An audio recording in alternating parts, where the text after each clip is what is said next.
Hey guys, welcome back to my YouTube channel. My name is Shiv and this is my second ever YouTube video. So I'm going to pretend that it's a video call again because I think that worked for us last time, and you just asked me what it means to enrich your life as a student. And I was like, why are you asking me that?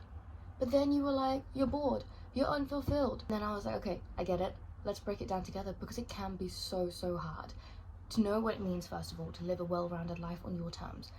And second, to live that life while studying at the same time. Right, and I don't fully know how I'm going to set this video out yet, but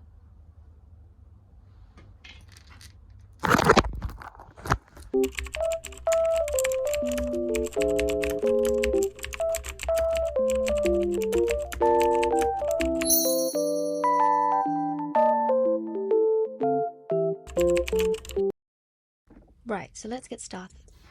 This is your life right now, a square. And this is what you want your life to be. And here are the tools we're going to use to do that. The first tool is comfort. Now you might be thinking, hey, I already have my fluffy Primark pajamas and pretty posters on my wall. I'm already comfortable, let's move on. No, there's more to it than that, because creating comfort and maintaining comfort are two very different things, and the latter is something that we're not very good at. At least I was definitely very bad at it, because we don't know how to protect our space and our boundaries. I've been to the library, I've been to uni, I've been sweating in my clothes all day, and I come home and I tramp all through my space with those clothes. I brought the outside world into what is supposed to be a safe space for me. And then I go onto my phone and stalk people on Instagram that I shouldn't be stalking. You go through your block list, you find people that you've blocked for a reason, and then message them. How is that protecting a safe space that you've created? It's not. And if you don't have a space to be vulnerable, you don't have a space to set down the weight that you've been carrying. You don't have a space to truly be at ease, emotionally, mentally, physically. Have a space where you can open up and be vulnerable, because there's no other way that you're going to discover what your core values are, and there's no other way that you can prioritize what means the most to you. And that's why comfort is the foundation for enriching your life. Now, the second tool is challenges, and you might be thinking, oh my god, I'm already challenged. What are you saying? My degree is hard. Everything is difficult. Everything is a massive learning curve. I don't need any more of this. And you're right, you don't. And what I mean by challenges and challenging is not the feeling of being challenged. It's challenge as in like a little mission or a little goal that you have for yourself. Small intentional challenges that you can complete in a short amount of time that boost your self-worth and give you back some control, because there's a lot of things that aren't in your control. Or challenge yourself to go down to the nearest art supply shop and buy a few paints, even if they're the cheapest paints in the entire place, and a canvas and a brush, and get back into a hobby that you thought you'd never see again.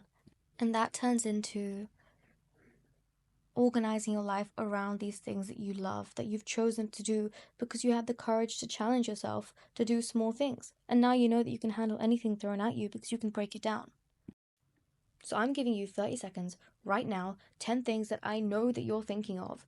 Put them down on a piece of paper. 10 things that you want to do. They could be literally anything. Admin you need to finish, that pottery place you walk by on the way home from campus, anything. Now. You're going to pick 5 of those things right now, and that's what you're going to do this week. Those are your 5 little challenges for the week, because at the end of it, not only will you feel so productive because you've completed these things, you'll actively feel like you're giving back to yourself. And that's another cornerstone of living an enriched life. You are living this life for you.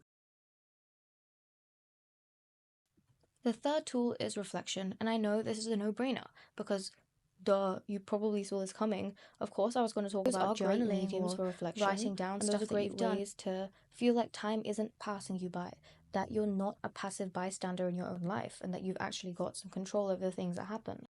It's about teaching yourself to view your own life from different perspectives, not just as a person living it. That thing you were deeping at 2 a.m. last week really didn't matter. And wait a sec, if that didn't matter and it felt like my world was ending, the other things I'm about to deep don't matter either. And here is where you learn to take yourself less seriously. And that is a massive part in learning to enrich your life. And this goes hand in hand perfectly with the fourth and final tool, rejuvenation. Rejuvenation is the opportunity to be spontaneous. Now that you've identified your core values, now that you know who you are and you've got this comfort and sense of grounding and peace, and you feel like you're an active participant in your life, you have the freedom to be spontaneous and and do the things that you would have otherwise just thought about. Because now you know you. Now you know exactly what you want, and now you know that no matter what happens or what you do, you've got a comfortable, safe space to come back to. You've got the opportunity and ability to reflect effectively. So now you're going to go to that party, that art show, to the grocery store and buy those ingredients for that meal you want to cook.